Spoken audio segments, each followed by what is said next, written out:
بسم الله الرحمن الرحيم إن الحمد لله نحمده ونستعينه ونستغفره ونعوذ بالله من شرور أنفسنا ومن سيئات أعمالنا من يهده الله فلا مضل له ومن يضلل فلا هادي له وأشهد أن لا إله إلا الله وحده لا شريك له وأشهد أن محمدا عبده ورسوله صلى الله عليه وعلى آله وصحبه ومن سن بسنته واقتفى أثره إلى يوم الدين يا أيها الذين آمنوا اتقوا الله حق تقاته ولا تموتن إلا وأنتم مسلمون يا أيها الناس اتقوا ربكم الذي خلقكم من نفس واحدة وخلق منها زوجها وبث منهما رجالا كثيرا ونساء واتقوا الله الذي تساءلون به والأرحام إن الله كان عليكم رقيبا يا أيها الذين آمنوا اتقوا الله وقولوا قولا سديدا يصلح لكم أعمالكم ويغفر لكم ذنوبكم ومن يطع الله ورسوله فقد فاز فوزا عظيما أما بعد فإن أصدق الحديث كتاب الله وخير الهدي هدي محمد صلى الله عليه وسلم وشر الأمور محدثاتها وكل محدثة بدعة وكل بدعة ضلالة وكل ضلالة في النار أما بعد فالسلام عليكم ورحمة الله وبركاته. Nous sommes donc dans le livre Al-Usulu Al-Thalathatu wa Adillatuha. Nous nous sommes arrêtés sur la partie ومعنى شهادة أن محمد رسول الله طاعته فيما أمر وتصديقه فيما أخبر واجتناب ما عنه نهى وزجر وألا يعبد الله إلا بما شرع. C'était là-bas qu'on s'était arrêté. Donc on devait continuer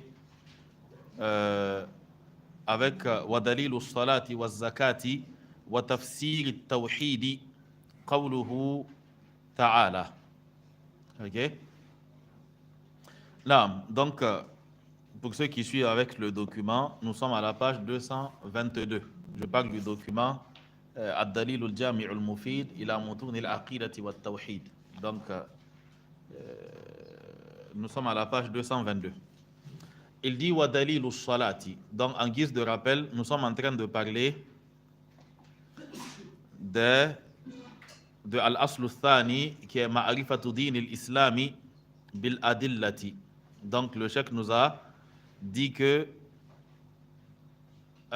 l'islam est en trois martaba. Il nous dit que l'islam dispose de thalathu maratib, qui sont donc l'islam, l'iman et l'ihsan. Donc il est en train de nous expliquer le premier des asl qui est l'islam. فأركان الإسلام خمسة شهادة أن لا إله إلا الله وأن محمد رسول الله وإقام الصلاة وإيتاء الزكاة وصوم رمضان وحج بيت الله الحرام. Donc c'est cela qu'il est en train de détailler. Il nous a déjà expliqué le sens du La ilaha illallah ainsi que le sens du Muhammad Rasulullah. Là nous sommes donc sur la prière, la zakat. Il nous dit wa dalilu salati wa zakati wa tafsiru at-tawhidi. OK, wa tafsiru at-tawhidi. Il dit wa dalilu salati wa zakati. Alaykum assalam wa rahmatullah. Ici mufattashon. Wa dalilu salati wa zakati. L'argument donc portant sur as-salah. L'argument de la prière wa zakati ainsi que celui de la zakat wa tafsiru tawhidi et aussi l'explication du tawhid, c'est-à-dire qu'ici il s'agit d'un verset dans lequel on retrouve ces trois éléments là. OK, nous avons dans ce même verset l'argument de la prière, l'argument de la zakat et nous avons le tafsir du tawhid ou l'argument du tawhid, du tafsir du tawhid.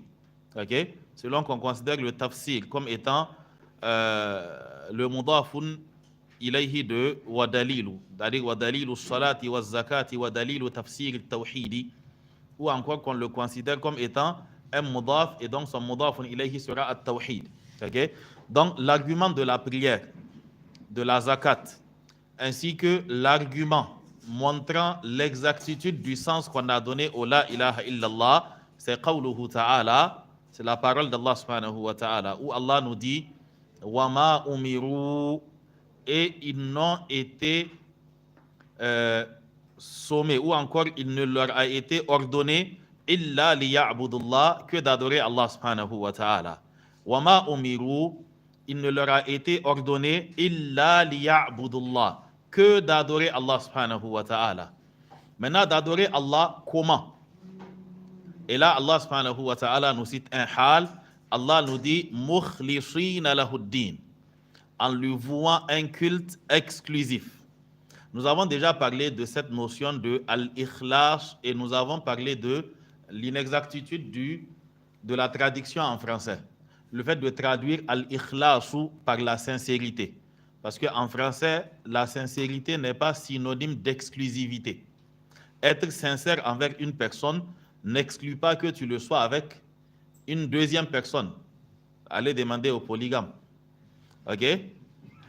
Donc, la sincérité n'est pas synonyme d'exclusivité. Donc, ce qui fait que al-ikhlasu, c'est l'exclusivité qu'on accorde à Allah et non pas seulement la sincérité.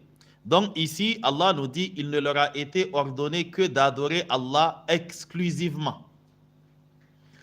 Il ne leur a été ordonné que d'adorer Allah mukhlishina lahuddin, en lui vouant le culte de manière exclusive. C'est-à-dire que tout acte qui prend le nom d'adoration, ils ne doivent le vouer qu'à Allah subhanahu wa ta'ala, hunafa'a, et ils doivent être totalement penchés vers Allah subhanahu wa ta'ala et détournés de tout ce qui n'est pas Allah. Hunafa, qui est donc le jam'u de Hanif, attribut qui a été donné au prophète Ibrahim alayhi salam. Okay, Allah subhanahu wa ta'ala nous dit ma kana Ibrahimu yahudiyan wala nasraniya walakin kana hanifan muslima. Okay? Donc, ce qui leur a été ordonné, c'est d'adorer Allah en lui vouant un culte exclusif, hunafa'a, en étant totalement tourné vers Allah subhanahu wa ta'ala et détourné de tout ce qu'il y a en dehors d'Allah, tout ce qui est adoré en dehors d'Allah. Wa yuqimus salata, qu'ils accomplissent la prière. Donc, c'est ce qui leur a été ordonné. Wa yuqimus salata wa yu'tuz zakata, donc qu'ils accomplissent la prière et qu'ils s'acquittent de la zakat. Et Allah subhanahu wa ta'ala nous dit wa dhalika, et cela dinul qayyima, c'est cela la religion de la droiture. Le fait qu'ils adorent Allah sans rien lui associer, le fait qu'ils lui vouent donc un culte exclusif, le fait qu'ils accomplissent la prière comme cela leur a été ordonné, et le fait qu'ils s'acquittent de la zakat comme cela leur a été ordonné, Allah dit c'est cela la religion de la droiture. Le liya abudullah, on l'a déjà expliqué à plusieurs occasions. Wa yuqimus salata, qu'ils accomplissent la prière. Ici, il ne s'agit pas seulement de prier. Il s'agit d'accomplir la prière après l'avoir apprise. Et non pas de l'accomplir comme bon te semble.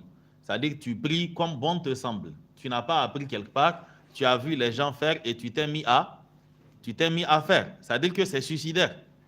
C'est très suicidaire. C'est-à-dire que tu vois les gens conduire un camion et tu prends, tu dis que tu vas aussi te mettre à conduire et puis tu rentres. Vous voyez ce qui peut arriver? Là, il s'agit de la prière, le premier pilier en termes d'acte de la religion. Et les tabi'in disaient que les compagnons du prophète sallallahu alayhi wa sallam, il n'y avait pas un acte dont ils considéraient celui qui le délaissait comme étant un mécréant si ce n'était la prière. Hudhayfa ibn al-Yaman, dans un hadith qu'on lui attribue et que certains remontent même au prophète sallallahu alayhi wa sallam, il a vu un homme prier d'une certaine manière. Et ce hadith est même attribué au prophète sallallahu alayhi wa sallam. Et il dit à l'homme, tel que tu es en train de prier, ce n'est pas ainsi que le prophète sallallahu alayhi wa sallam priait. Et l'homme lui dit, je prie ainsi depuis plus de 40 ans. Et Hudhayfa lui dit, il dit donc concernant cet homme-là, Laumata hadha, على حاله هذه لقد مات على ملة غير محمد صلى الله عليه وسلم. Il dit, si cet homme mourait dans cet état, c'est-à-dire en priant de cette manière, alors il serait certainement mort sur une voie autre que celle du prophète sallallahu alayhi wa sallam. Le prophète sallallahu alayhi wa sallam, il nous a dit, Sallu kama ra'aytumuni usalli, priez tel que vous m'avez vu prier. Mais nous n'avons pas vu le prophète sallallahu alayhi wa sallam prier. Mais sauf que la prière du prophète sallallahu alayhi wa sallam, elle a été consignée dans les moindres détails dans les écrits. C'est-à-dire que les compagnons, ce qui leur était demandé, c'était d'observer comment le prophète sallallahu alayhi wa sallam priait. Maintenant, nous, ce qui nous est demandé, c'est de consulter ce qui a été consigné par les savants. Et la prière du prophète sallallahu alayhi wa sallam, elle a été rapportée dans les moindres détails. Le prophète, il leur a dit, priez comme vous m'avez vu prier. Mais malgré cela, au temps du prophète sallallahu alayhi wa sallam, certains ne faisant pas attention, priaient de manière discutable et de manière même carrément condamnée par le prophète sallallahu alayhi wa sallam. À l'image de cet homme qui est rentré dans la mosquée, il a fait 2 rakats, il est parti saluer le prophète sallallahu alayhi wa sallam. Considérez l'acte que les compagnons ont posé et considérer la réponse du prophète sallallahu alayhi wa sallam ou bien sa remarque. L'homme a prié et le prophète, il vient saluer le prophète sallallahu alayhi wa sallam. Le prophète lui répond et il lui dit, Irji' fa salli fa innaka lam tusalli. Retourne prier parce que tu n'as pas prié. Le prophète sallallahu alayhi wa sallam, c'est la prière même qui le remet en cause. Tu n'as pas prié. Ce n'est pas une question de ta prière, elle est incomplète ou autre. Irji' fa salli. Retourne prier. Fa innaka lam tusalli. Car certes, toi, tu n'as pas prié. C'est-à-dire que l'acte que tu as posé ne mérite pas le nom de prière. Et pourtant, il a certainement fait la position debout, le ruku, le sujoud. On suppose que tous les musulmans le faisaient. Et pourtant, le prophète sallallahu alayhi wa sallam lui dit, retourne prier parce que tu n'as pas prié. L'homme a fait cela 1 fois. Il a fait cela 2 fois. À la 3e fois, il dit au prophète sallallahu alayhi wa sallam, il dit allimni fa inni la uhsinu ghayra hadha. Il dit au prophète sallallahu alayhi wa sallam, enseigne-moi donc la prière. Je ne sais pas faire mieux que ça. C'est-à-dire que j'ai vraiment fait de mon mieux quoi. Et pourtant, après avoir fait de son mieux, le prophète lui dit, retourne prier, tu n'as pas prié. Et là, le prophète sallallahu alayhi wa sallam lui enseigne la prière. Quand tu te lèves pour la prière, fais tes ablutions, fais telle chose, fais face à la qibla, prie de telle manière, et ainsi tu devras faire dans toutes tes rakats.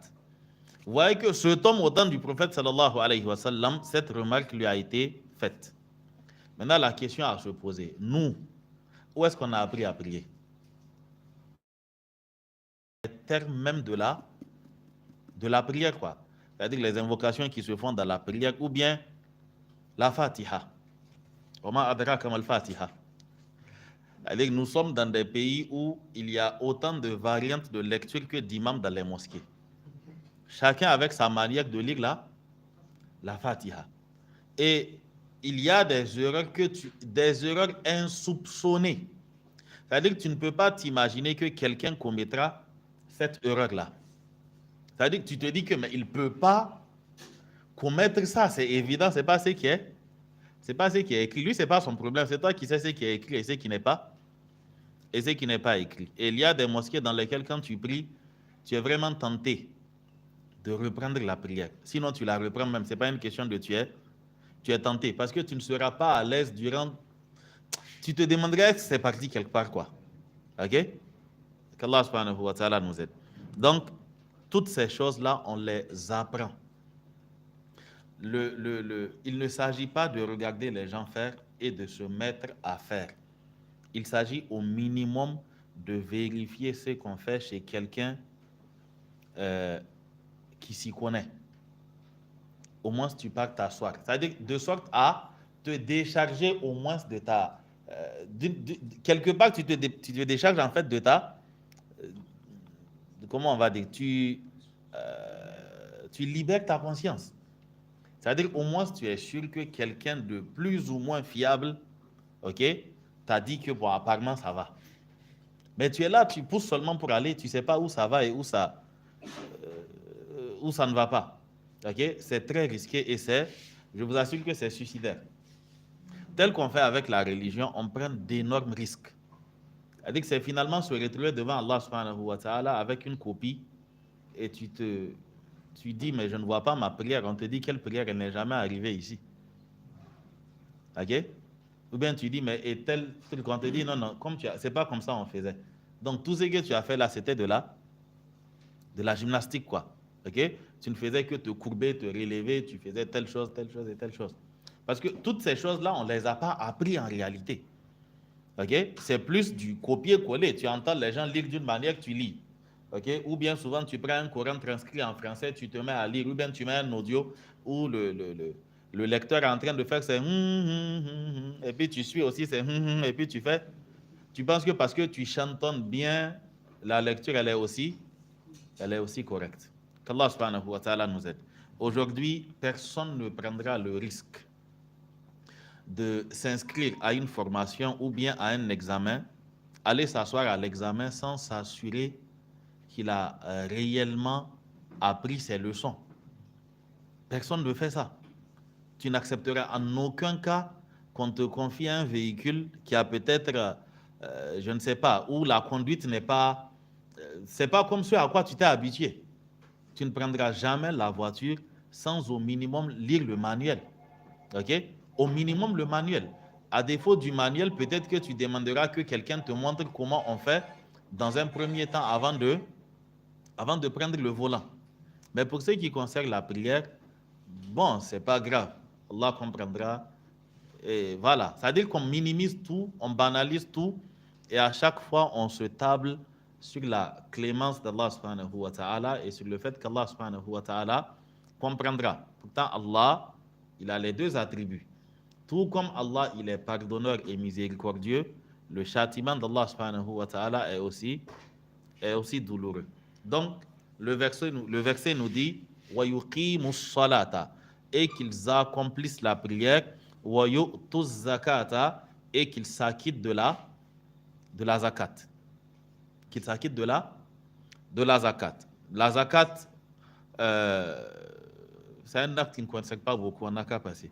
وَذَلِكَ ok, وَذَلِكَ et cela, dinul qayyima, c'est la religion de la droiture.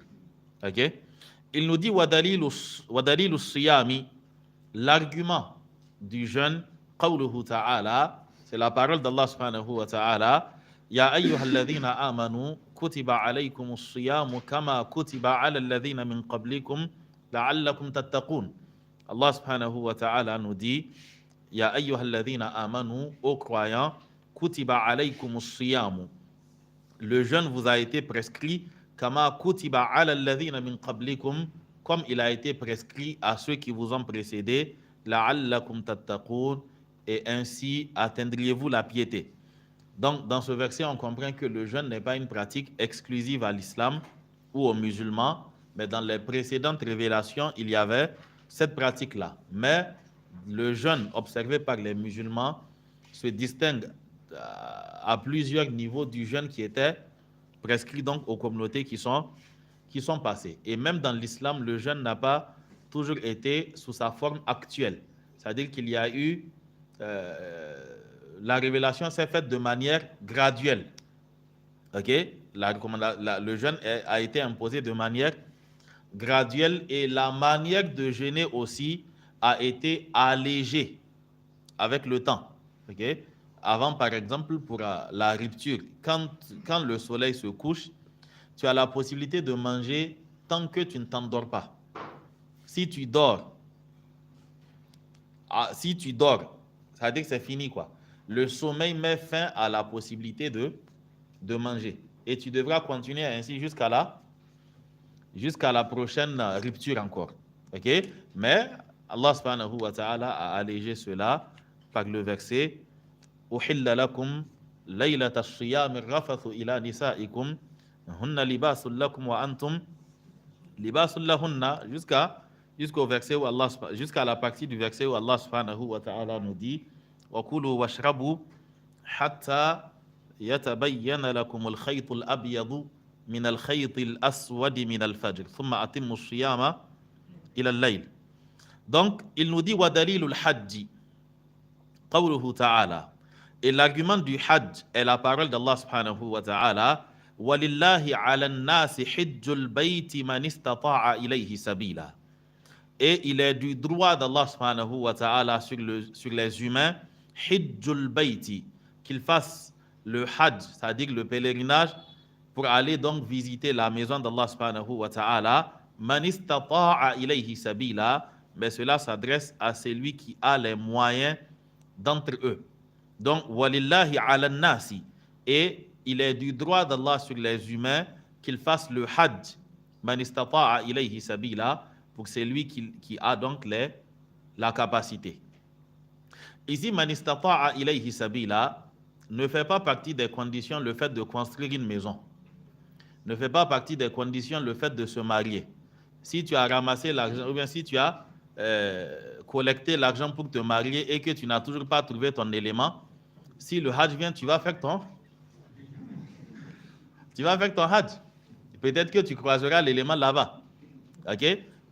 Il n'est pas dit que tu dois construire une maison avant d'aller. Le principe, c'est que quand tu as les moyens de faire le hajj et que la voie, elle est sûre, alors tu as l'obligation de faire le hajj. On n'attend pas de toi, ou bien on ne te donne pas la permission d'attendre de réaliser tes projets qui ne finiront pas. C'est-à-dire qu'il faudrait ne pas commencer de projet pour savoir que les projets ne finissent pas. Celui qui pense qu'un projet finira, c'est qu'il est à son premier projet, quoi. Okay? Tu ne finiras pas. Ça sera de projet en projet, et plus tu avanceras, plus tu accorderas une certaine valeur à l'argent, valeur qui te donnera l'impression que le hajj, c'est du gaspillage. Parce que 3 millions, tu peux prendre en location une boutique. Tu peux la remplir. Ok? Tu peux faire même, c'est-à-dire un petit magasin, tu déposes. Et puis, ok? Tu peux aussi, c'est-à-dire que tu peux, et Satan te dira que si tu mets 3 millions, l'année prochaine, ça deviendra 6 millions, 8 millions. Et on fait un coup d'État. Et les frontières sont fermées. Et tu n'as pas tes 3 millions et tu n'as rien. Parce que là, c'est resté bloqué là-bas. Donc, le prophète sallallahu alayhi wa sallam, le principe qu'il a établi pour le hajj, c'est amnu tariqi, comme le dit Al-Qahtani, wa sihhatul abdani. Le fait que la voie soit sûre et que tu sois bien portant pour l'accomplir. Et que ceux qui sont à ta charge, que tu aies le nécessaire donc pour assurer leur charge en ton absence, et que tu aies ta provision pour aller. C'est-à-dire que tu as ce qu'il faut pour qu'ils tiennent le temps que tu reviennes. Tu as ta provision pour l'aller-retour. Tu te portes bien. Ok? Il n'y a pas de comment on appelle ça? La voie est sûre, alors il n'y a pas d'excuse à reporter le hajj. Tu n'as pas d'excuse. Nous avons souvent cette manière d'être trop calculateur quand il s'agit du hajj et autres, quoi. C'est-à-dire qu'on se dit que bon, je ferai ça, quand je ferai ça, je ferai telle chose, quoi. Donc, tant qu'on a la capacité, on n'a jamais dit qu'il faut attendre de finir toutes ces réalisations avant de faire le hajj. Ok? Il n'y a pas de papier là. Donc, il n'a jamais été dit qu'il faut attendre de tout mettre en place avant de faire le hajj. On t'a dit qu'Allah t'attend, ou bien on t'a dit que la mort attendra que tu finisses avant de faire ces choses-là. Donc, il s'agit d'une obligation. Ce n'est pas pour rien qu'on l'a classé parmi les piliers. Ce n'est pas fait pour être lu et puis tu passes, quoi. Et le jour où tu seras content et que tu n'auras aucun problème, en ce moment, tu feras le hajj. Donc, ça ne fait pas partie des conditions. Quand tu remplis les conditions, tu dois nécessairement faire le hajj et le reste viendra d'Allah subhanahu wa ta'ala. Non. Oui. Alaykoum salam.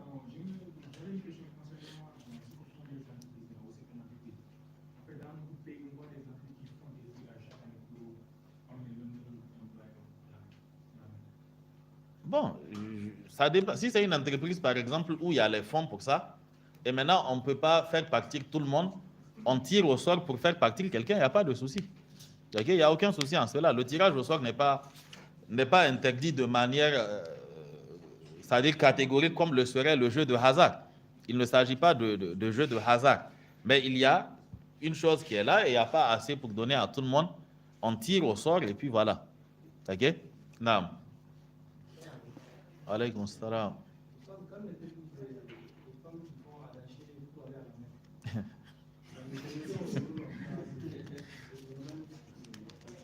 Ok. Les femmes qui font adaché pour aller à la Mecque. Allah n'a pas demandé aux gens de rentrer dans cette logique-là. Adaché, qu'on l'admette ou pas, c'est un crédit. Ok? Comment? Il y a ceux qui ne? Tontine. Ok? C'est vrai, c'est pas la définition. Tontine n'est pas la définition correcte de ce que nous appelons adaché. Mais, c'est-à-dire, généralement, on l'appelle tontine parce que tontine, c'est un truc de tout le monde, mais le dernier survivant ramasse quoi. C'est pas. Ce que nous faisons, c'est pas de la tontine. Mais nous, communément, on l'appelle tontine. Sinon, tontine, on met et puis le dernier survivant, c'est lui qui prend. Donc, nous ne faisons pas de la tontine, mais nous faisons. Voilà, je ne sais pas comment on appelle ça en français. Dans tous les cas, tontine, c'est un crédit. Et tu n'as pas à t'endetter pour faire le Hajj. Ok?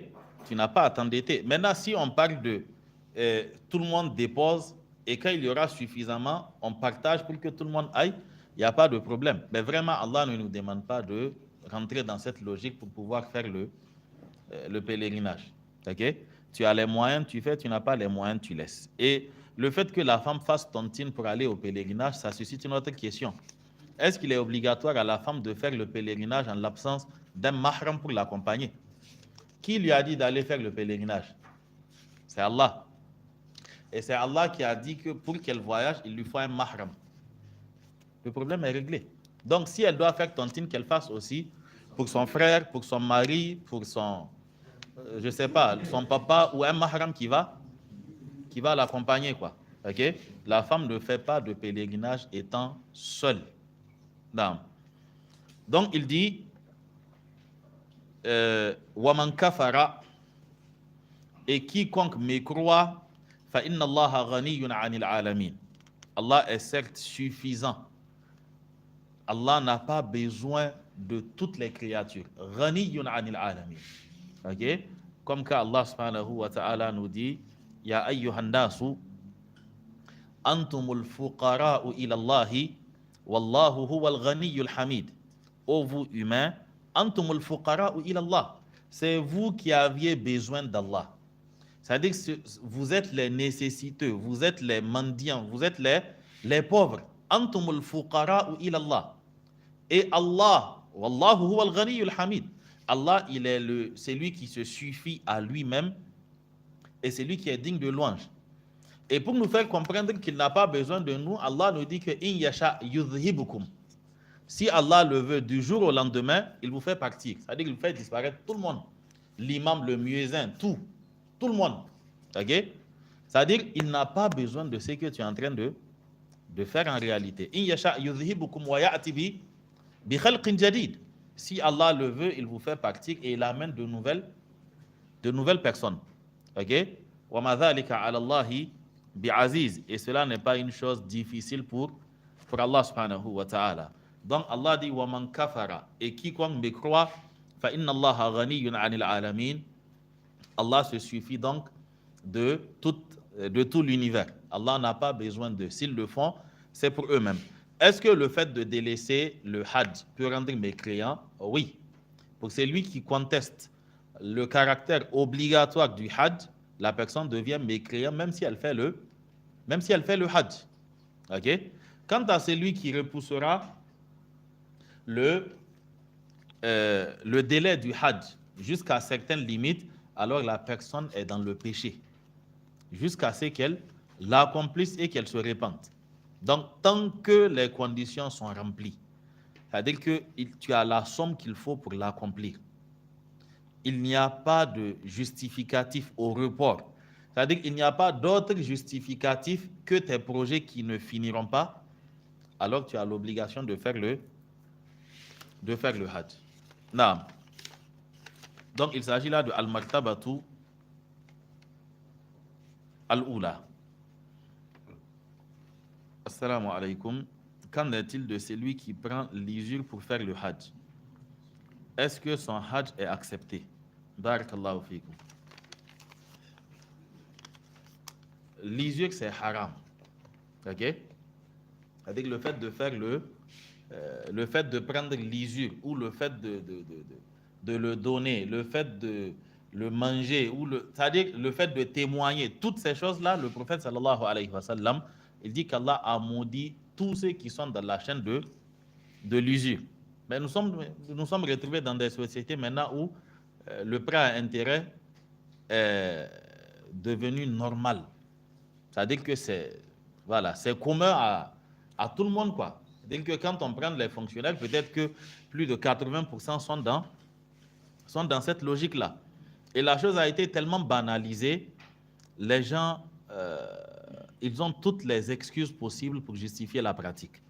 Vous savez que le riba est l'un des seuls actes où Allah subhanahu wa ta'ala, il dit que si tu fais ça, alors sache que tu es en guerre contre moi.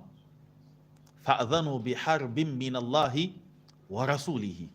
Quiconque récidive, quiconque persiste dans l'usure, Allah subhanahu wa ta'ala dit que la personne, c'est-à-dire sache que la guerre est déclarée entre elle d'un côté et entre Allah et son messager de l'autre. C'est-à-dire que tu es de l'autre côté et puis ton adversaire c'est Allah et son messager. C'est-à-dire que faire du riba, c'est déclarer la guerre à Allah et à son messager. Ou bien, je ne sais pas, c'est répondre à la déclaration de guerre d'Allah et de son messager. Donc, il faudrait faire très attention à cette affaire de riba. Si tu es déjà rentré dedans, fais en sorte de rembourser et ne récidive pas. C'est qu'Allah subhanahu wa ta'ala t'a prédestiné. Sache que ce n'est pas par la voie de l'illicite que tu vas l'avoir. C'est pour cela que le prophète sallallahu alayhi wa sallam, il nous dit La yahmilannakum istibta'u dunya ala an tabtaghuhu bi ma'siyatillah. Que le retard dans l'acquisition des biens mondains ne vous pousse pas à les rechercher par la désobéissance à Allah. C'est-à-dire que tu montes des projets, ça s'écroule. Tu fais ceci, ça ne marche pas. Tout ce que tu essayes, ça ne donne pas.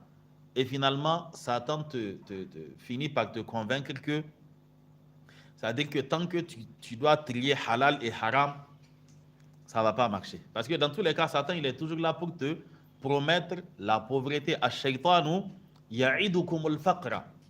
Satan vous promet la misère. Et par cette promesse qu'il vous fait, c'est-à-dire qu'il fait en sorte que vous ne voyez jamais la lumière au bout du tunnel. Et par cette voie-là, ya'idukumul faqra wa ya'murukum bil fahsha.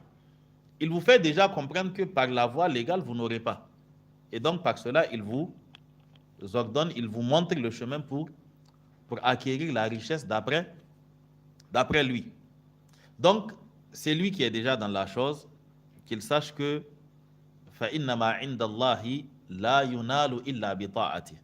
Ce qu'il y a auprès d'Allah subhanahu wa ta'ala comme richesse bénite, on ne pourra l'acquérir que par son obéissance. Ce n'est pas en désobéissant à Allah que tu vas t'en sortir, quoi. Et aussi, il faut savoir que le silence coupable sur la gravité du riba ne rend pas le riba permis. C'est-à-dire que le fait que personne ne condamne, le fait que tout le monde se taise, ce n'est pas ce qui va rendre le riba permis.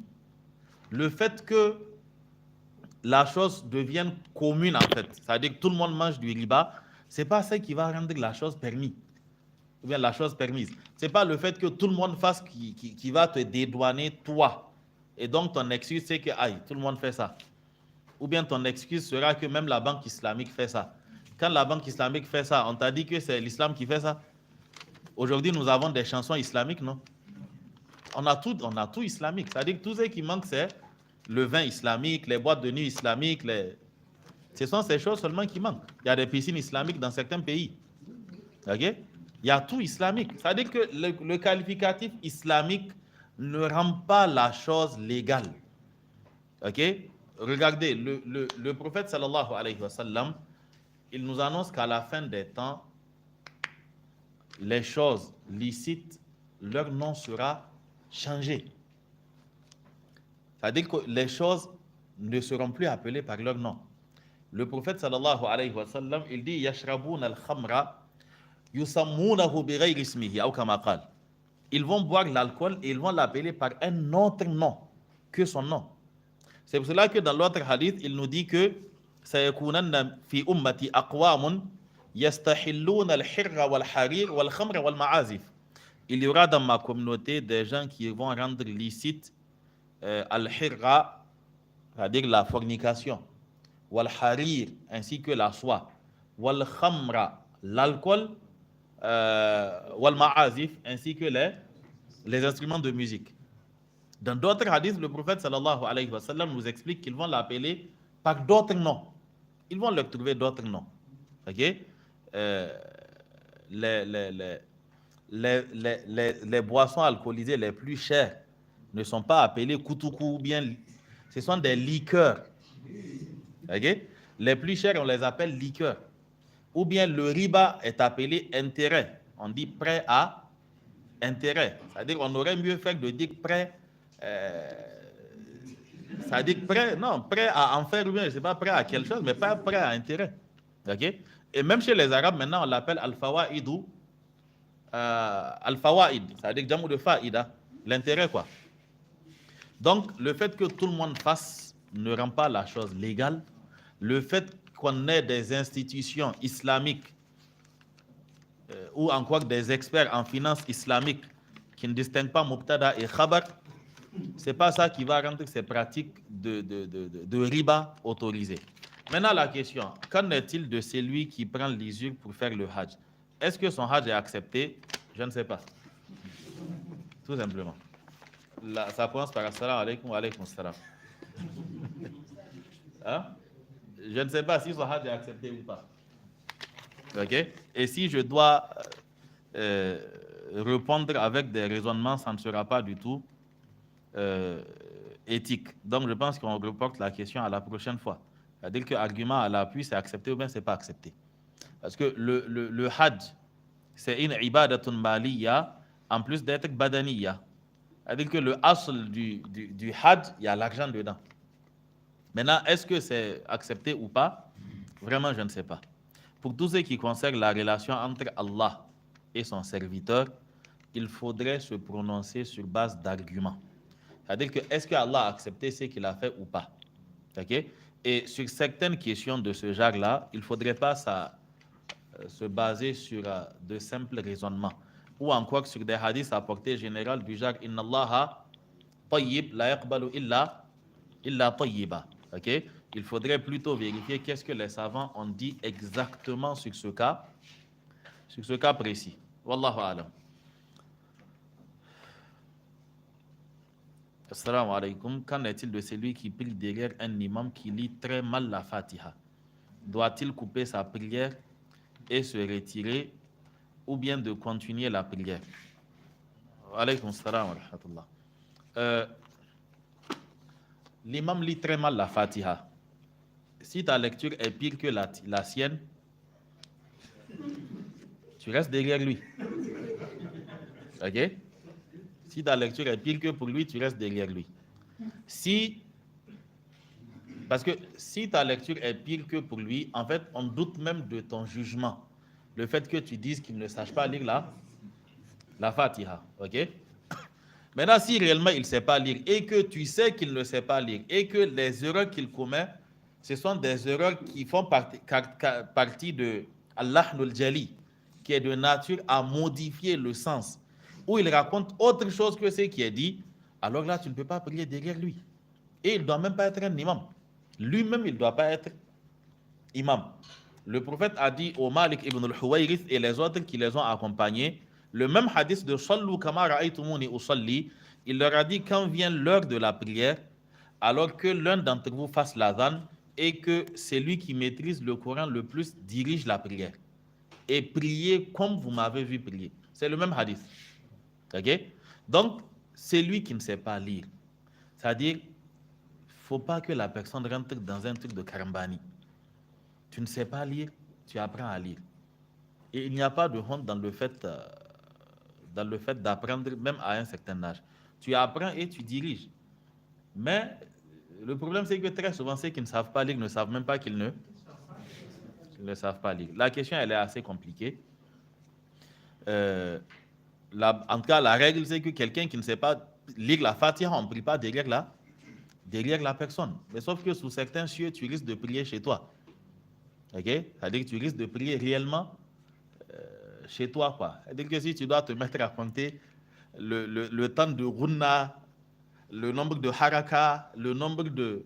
Tu ne vas pas prier derrière quelqu'un. Mais le problème, c'est qu'on a même des soucis au niveau des makharij. Tu ne distingues pas le alif du aïnoun de la personne. Le ta, le da, le da, le ta, c'est la même lettre. Le ka, le qa, le kha, c'est la même lettre. Ok? Tu ne sais pas s'il a dit halaka ou halaka ou khalaqa, tu ne sais pas. Ok? Ça veut dire que tu ne sais pas s'il a coiffé, si la personne est morte ou bien s'il a créé. Parce que quand il dit halaka, quelqu'un est mort. Halaqa, rasé. Khalaqa, créé. Vous voyez comment les sens sont éloignés? La personne lit de manière à mélanger ces choses-là, tu ne peux pas prendre le risque de prier derrière la personne. Et le problème, c'est que nous avons des sociétés compliquées. C'est-à-dire que la nasiha est impossible dans nos sociétés. Tu ne peux pas appeler quelqu'un de côté et lui dire un tel. Comme souvent vous voyez certains savants de l'Arabie Saoudite, ils racontent certaines de leurs anecdotes avec des gens, quelqu'un qui a prié à côté de moi, il a commis telle erreur. Voilà, je l'ai salué, je lui ai dit que Masha'Allah, tu pries vraiment bien. Mais vraiment, à ce niveau, il faut faire de telle manière. Là-bas, ça marche. Ici, le principe d'abord, c'est que quand tu corriges quelqu'un, lui maintenant, le travail qu'il se donne, il faut qu'il trouve toi aussi ton erreur pour te corriger. Parce qu'il considère que quand tu l'as corrigé, ça veut dire que tu l'as qualifié d'ignorant. Il faudrait qu'il te montre que toi aussi tu es ignorant. Donc la nasiha est compliquée. Ce qui fait que souvent on va dans cette logique de mujamala où on se caresse dans le sens des poils et puis on avance. C'est certes très mauvais et c'est dommage, quoi. Et pourtant, on doit pouvoir se corriger sans aucune difficulté. Non.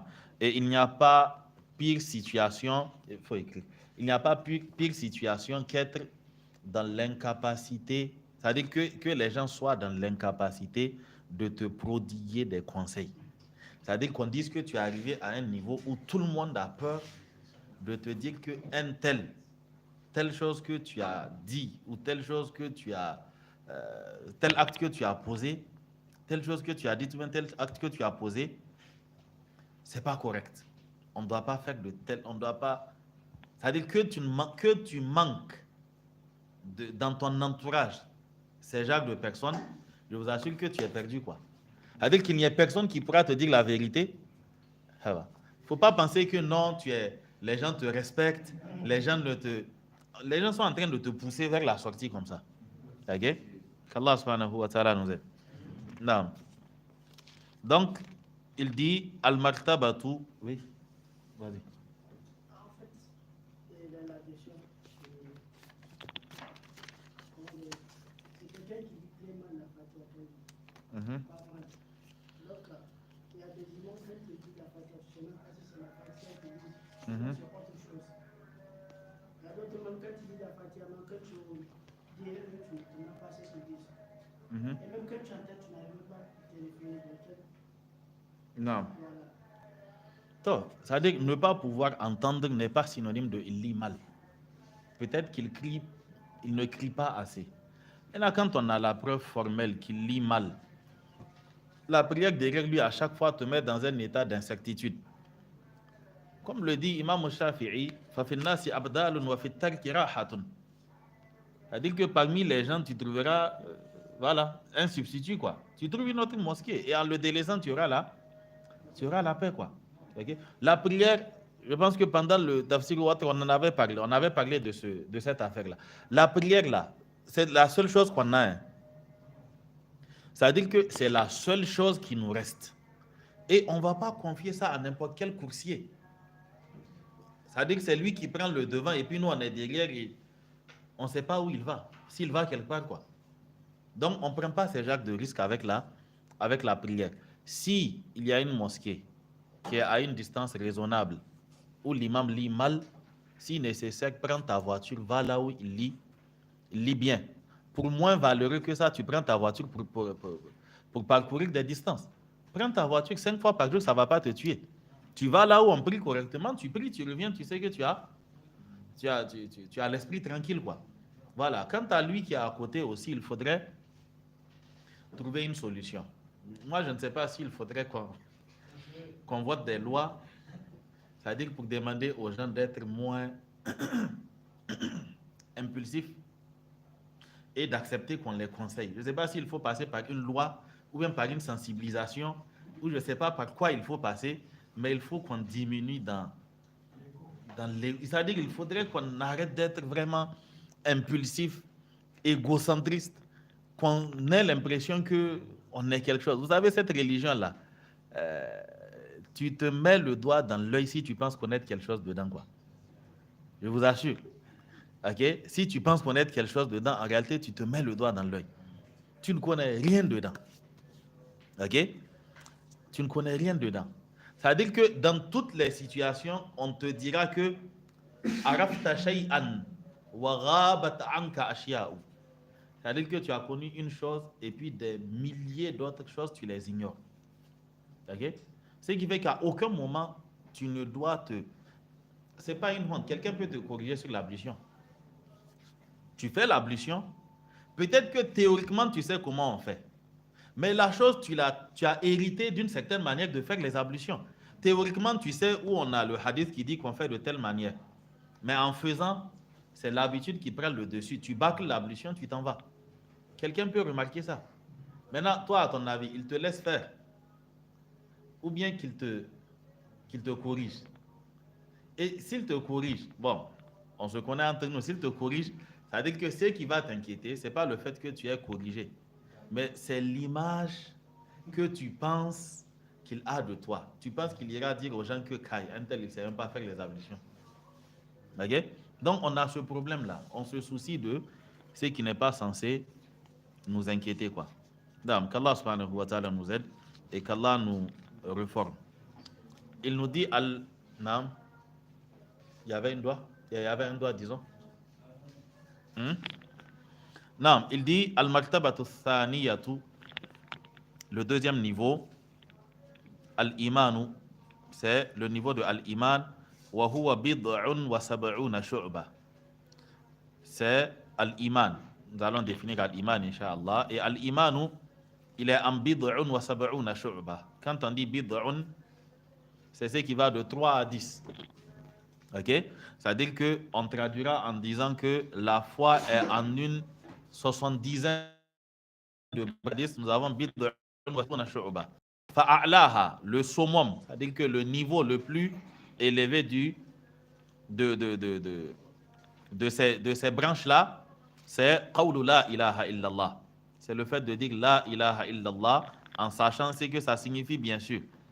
Wa adnaha, et le niveau le plus bas, c'est imatatul adha anit tariqi, c'est le fait de débarrasser la voie de quelque chose de nuisible.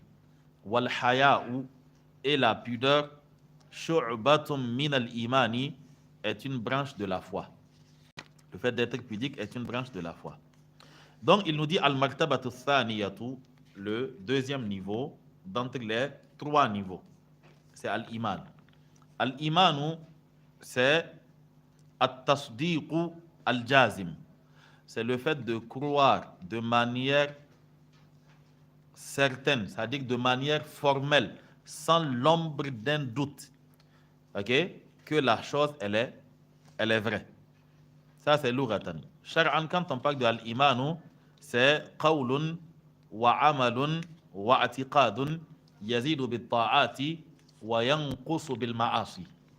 Ce qu'on appelle l'iman d'un point de vue de la religion, c'est la parole avec la langue qui émane donc de la conviction du cœur et qui est confirmée par les actes des membres. Donc, ce qui fait que l'iman est à ces trois niveaux. La langue dit,